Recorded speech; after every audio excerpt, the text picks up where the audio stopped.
अच्छा तो ये बतावा जियस, बोला भौजी। स्कूलिया में जाके मास्टर तोहके पढ़ावला कि तू मास्टर लोग के पढ़ावला? अरे तो मास्टर हमके पढ़ावे न तब न ज्ञान इतना है। ओहो, हाँ तो भाई माने के पड़ी। अरे संस्कारी लड़का आइला भौजी।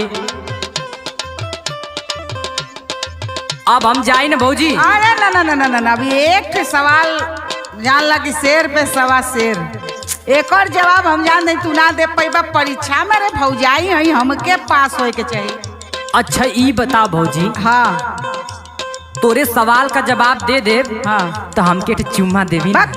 पगलाइल हुआ का हो? अरे भला केहू सुनलस नहीं? अरे कवन मात पहाड़ मांग दे, चुम्मा तो मांगा थी। चुप न रहबा, आई पहले आखिरी सवाल पास करा। अरे भौजी दे देवी उड़ाए थोड़ो जाए। सुनबो कि ना उठाई पिटनी। अच्छा पूछा। कौन ऐसा